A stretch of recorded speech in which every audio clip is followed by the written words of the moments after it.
Bonjour à tous. Donc aujourd'hui, nouvelle liste donc pour pouvoir d'autant mieux comprendre Ziké et pas que. Il s'avère que je me rends compte de plus en plus que mon désir de comprendre Ziké est aussi un désir de mieux me comprendre et de mieux comprendre les gens qui me font face et le monde en général. Et donc, les hommes dont je vais vous parler en grande partie sont des gens qui, pour moi, sont comment dire? Des pierres angulaires pour, percevoir, voire apercevoir, le monde différemment et qui va vous permettre d'avoir, si vous en êtes capable, et je pense que si vous suivez la chaîne, vous en êtes capable, d'avoir une interprétation du monde qui va vous mener à être dans le raisonnement. Je développe un tant soit peu, il s'avère que, chose que je constate de par les écrits d'Ike, mais aussi de par mon vécu, nous fréquentons, nous croisons des gens, et nous apercevons des gens qui sont soit dans des logiques, soit dans des raisonnements, et une infime minorité qui sont dans la réflexion.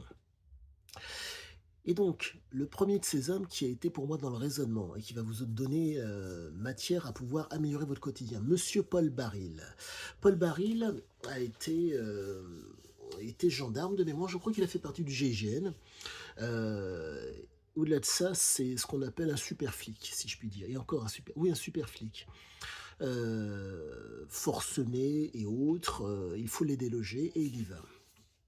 Et donc, si vous voulez, vous avez donc la présentation, la représentation et la réputation de l'homme. J'ai cru comprendre que, soi-disant, il aurait, et encore, c'est une présentation qu'on donne de lui, mais je mets un bémol, n'ayant pas vu l'homme, il aurait, soi-disant, eu une démence un jour. Mais j'ai du mal à me faire à l'idée, compte tenu du fait que c'est un homme qui a servi la France comme personne et qui a mis sa peau en avant. C'est un homme que j'affectionne énormément parce que quand il parlait dans les médias, euh, sa voix porte. C'est pas pour autant que va y avoir quelque chose derrière, mais sa voix porte. C'est pas un homme qui vous parle de ce qu'il pense, il vous parle des faits, il vous parle de la réalité.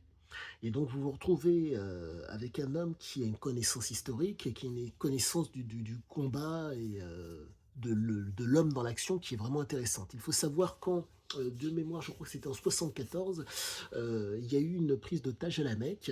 Et on a fait intervenir donc oui, je crois que c'est 74. On a fait intervenir les policiers du GIGN. Donc je vous laisse imaginer, pour peu que vous que vous connaissiez un tant soit peu les rites musulmans, ils sont tous habillés en blanc. Et les terroristes et les pèlerins étaient habillés en blanc. Et il a fallu, entre guillemets, tirer dans le tas. En tout cas, faire le bon choix. Et pour reprendre une phrase qu'il y avait dans le livre qu'il a écrit, Dieu reconnaîtra les siens. Petit aparté pour que vous puissiez vous faire une image, avoir un aperçu de la force mentale de l'homme. Deuxième auteur, Sun Tzu. Je crois que c'est 5e siècle ou 4e siècle, mais bref, qu'importe. Les écrits de cet homme sont vraiment géniaux. L'art de la guerre. Euh, c'est un homme qui raisonne. Ses propos sont tellement puissants et sont tellement, comment dire, pertinents qu'ils sont encore d'actualité et qui peuvent vous aider à vous porter d'autant mieux. Donc je vous incite fortement à le lire. Qui d'autre? C'est un stratège, soit dit en passant, chinois, qui écrit des propos qui sont vraiment d'une très très grande beauté et qui valent le détour. Alors, là, dans un autre registre, là, c'est monsieur Jean-Pierre de Mondénard. C'était, je pense que je ne sais pas s'il officie encore, mais j'aimerais l'avoir comme intervenant. C'est un médecin du sport. Donc, en termes de euh, neurophysiologie ou neuropsychologie, il peut vous en apprendre énormément. Il faut savoir qu'il a été plus ou moins mis en avant lors de l'affaire, entre autres, Festina et lors des affaires de dopage. C'est un homme, si vous voulez, qui, je pense, de par son vécu et de par sa pratique, est en mesure de voir les hommes euh, avec, si je puis dire, ce qu'ils sont au niveau physiologique. Il y a des détails, des choses que lui est en mesure de voir de par le fait qu'il a pratiqué des athlètes de niveau. Donc, la raison pour laquelle je l'apprécie, c'est que nous nous retrouvons fréquemment, donc, quand je lis Ike, je suis obligé de faire énormément d'à côté pour comprendre la physiologie, voire la psychologie. Et il faut comprendre que les produits dopants ont une incidence sur le psychologique. Donc, quand on prend des substances comme Zikr, ça a une incidence sur le psychologique. Ça le renforce ou ça, si je puis dire, ça l'amoindrit. Donc très important pour moi. Il y a aussi Gong Gi. Alors ça, c'est ça aussi, c'est vraiment génial pour vous. Des entraîneurs de boxe, un journaliste, et des gens qui discutent avec beaucoup de pertinence et beaucoup de qualité. Donc leur acuité est telle et leurs propos sont tellement pertinents que vous n'êtes pas perdu. Pour peu que vous soyez une personne qui raisonne. Vous allez comprendre ce qu'ils vont vous dire et le niveau est extrêmement élevé de par la connaissance de ces hommes. Donc allez-y, c'est un réel plaisir à regarder. Et vous avez donc, pardonnez-moi, Joyer SVT. Alors là, c'est génial. Euh, Ça va vous permettre de tant mieux comprendre Zika et la neurophysiologie de nombre de gens. Ça vous explique, entre autres, nombre de choses par rapport à la physiologie. La chose que je trouve passionnante, et ça le vulgarise énormément. C'est ce qui me permet de comprendre pour quelles raisons Sia Zika réagissait de la sorte. Allez-y, c'est vraiment génial. Vous avez aussi le courrier des stratèges. J'ai oublié le nom de la personne qui tient cette chaîne, mais c'est passionnant aussi. Le courrier des stratèges, si je puis dire, ça vous donne une vision macro, voire microéconomique qui est tout bonnement géniale. Pour peu que vous ayez des questions pertinentes, l'homme est en mesure de vous répondre. C'est un Français, je pense, ou un Belge de mémoire. Mais quoi qu'il en soit, c'est un francophone. Donc si vous voulez, il a mon oreille et comme il parle nous parlons la même langue, je l'entends et j'ai l'outrecuidance de croire, de comprendre ce qu'il dit. Donc, un vrai plaisir. Donc le dernier, c'est Mauro Biglino. Alors là, c'est la cerise sur le gâteau.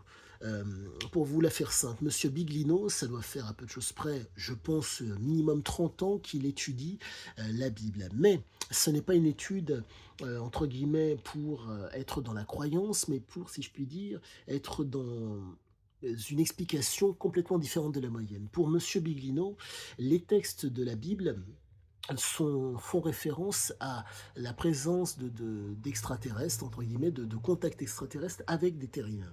Ce qui fait que ce livre, quand vous le lisez, entre guillemets, d'une façon comment dire, en le désacralisant, vous voyez des choses extraordinaires que vous pourriez mettre dans un, pardonnez-moi, que vous pourriez voir dans un film de science-fiction. Et le truc, c'est que force est de constater que les explications de Monsieur Buglino sont extrêmement qualitatives. Pourquoi? Parce que il laisse l'affect, il se contente des faits et il essaie de prendre les gens en fonction de la situation, les faits, la réalité, l'histoire et la géographie du moment, pour essayer de comprendre le pourquoi ces hommes voyaient ces choses de telle façon. Et autre chose qui est très très importante, c'est qu'il explique que les différents chapitres de la Bible s'étant passés à différents moments, ça veut dire que ce sont différents contacts. Il explique que le Dieu dont parlent les chrétiens et qu'ils voient dans différents épîtres et différents chapitres de la Bible, ce n'est pas le même. Et là, ça donne tout son sens. Nous ne sommes plus au singulier, mais au pluriel. Ce qui fait que l'homme qui a vu cette chose à un moment donné et qui voit une autre chose à un autre moment donné ne voit pas la même chose. Donc, il ne voit peut-être pas le même être. Mais quoi qu'il en soit, regardez, c'est divin parce que c'est extrêmement pertinent, c'est extrêmement qualitatif et ça offre une ouverture d'esprit qui, pour moi, peut vous amener à l'intelligence, peut vous amener à être en mesure d'être dans la réflexion et d'accentuer votre capacité à raisonner si vous en êtes capable. Un vrai plaisir à écouter et en plus, il y a des intervenants tels que monsieur Jean-Claude Bourret qui, pour moi, sont des merveilles, ils sont un plaisir. Sur ce, le fameux pouce, abonnez-vous. À bientôt!